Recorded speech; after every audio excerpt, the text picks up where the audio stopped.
광명송 빛의 노래. 오늘은 15쪽 성화의 빛. 성경의 창세 이야기에서 해와 달은 창조 넷째 날에 발광체가 궁창에 있도록 하신 것을 통해 등장했다. 즉 햇빛, 달빛은 창세를 통해 나타난 피조물의 빛이다. 하나님이 생명체들을 창조하셔서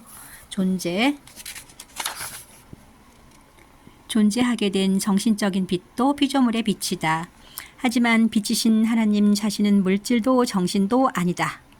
하나님은 진공이시고 하나님의 빛은 진공 성분이다. 진공을 의인화해 모습 없이 계신 하느님이라 하였다는 것.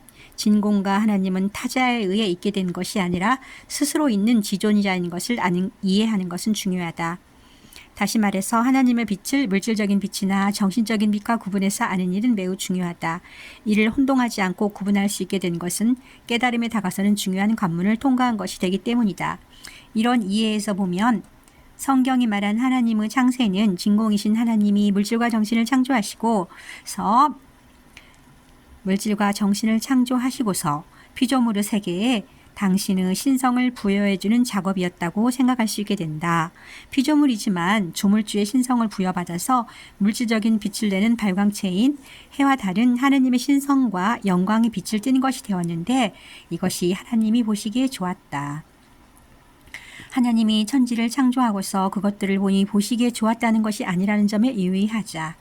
하나님은 천지인을 지으시고서 이것들이 당신 자신의 빛을 띠게 하셨고 그리하여 하나님의 신성한 빛을 띤 피조물의 세계가 보시기에 좋았다는 것이다. 고대의 기독교 영지주의 문헌에 별빛이 그 너머에 참 빛의 파편을 전달한다고 한 기록이 있는데 이 말에서 별은 창조 넷째 날에 만들어진 발광체지만 별빛에는 하느님에서 유래한 신령한 빛이 함유되어 있다는 것이다. 이 그림 속 하느님은 머리에 밝은 후광을 두르고 있고 별들, 해와 달의 모습에도 빛이 그려져 있다. 화가가 의도에 그렸는지는 알 수 없지만 해와 달이 물질 빛만을 띤 것이 아니며 마치 하느님의 빛과 비슷하게 보이는 흰 빛의 테두리를 두른 것으로 그려져 있는 것을 볼 수 있다. 필자는 고대 한국인의 하나님 신앙의 광명 사상은 결국 빛이신 하나님께로 나아가고자 한 영적 여정이었으며 하늘, 하느님을 허허공공하다, 모습 없는 하늘이라고 표현한 것에서 볼 수 있듯이 하느님은 진공이시고 하느님의 광명이 진공빛임을 밝혔다는 점에 주목한다. 예를 들어 천부경에서 천일지일인일이라 한 것은 천지인이 진공빛을 띤 것을 표현한 것이다. 천일은 진공의 빛이 하늘에 밝은 것, 곧 환이고 지일은 진공의 빛이 땅에 밝은 것, 곧 단이고 인일은 진공의 빛이 사람에 밝은 것, 곧 한이다. 천지인이 하느님에서 유래한 빛을 띤 것은 별빛이 참빛의 파편을 전달하는 것과 같다. 물론 하느님이 천지를 창조하신 당시는 파편이 아니라 대광명이 함께하였다. 이는 피조물들이 모두 하느님에서 유래한 신성을 밝게 띈 것이고 이는 하나님이 보시기에 좋았다는 말에 해당한다. 앞에 그린 별의 창조는 피조물인 해와 달이 하느님의 참 빛을 띤 것을 그린 것이라고 볼 수 있다.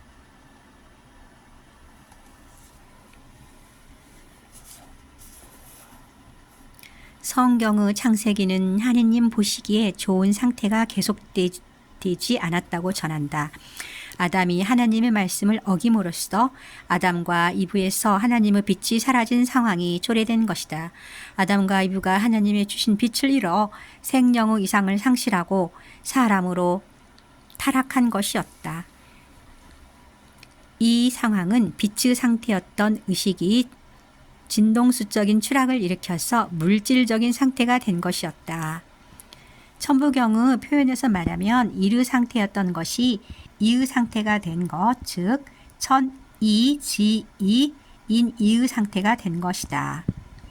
이는 전일의 광명이 사라지고 발광체의 물질 빛만 남은 상태가 된 것, 생령이었던 아담이 살과 피로 된 사람으로 전락한 것이었다. 이 그림은 인간이 하느님이 주신 빛을 상실한 것을 말하고 있다. 이 그림의 신은 머리에 광명을 띠고 있는 것으로 그려져서 빛이신 하느님을 상징하였다. 남녀의 등을 떠밀어 낙원 밖으로 추방하는 천사의 모습도 머리에 빛을 띠고 있다. 신이 붙잡아 돌리는 창조의 바퀴, 우주 속 천지의 모습도 하느님의 머리에 있는 빛과 같은 빛을 띠고 있다. 하지만 낙원 밖으로 추방되는 남녀의 모습에는 빛이 없다. 성경에서 말하는 지복과 타락의 내용은 무엇인가? 창세기의 아담 창조에서 보면 인간이 얻은 지복은 하느님이 땅의 흙으로 사람을 빚으시고 그의 코에 생기를 불어넣어 생명이 되었다고 한 것에 있다. 즉 하느님이 주신 생기를 받음이 곧 지복의 전부인 것이다. 인간은 오직 이 지복이 주는 삶을 살 수 있을 뿐이고 이 지복을 능가하는 삶을 살 수 없다.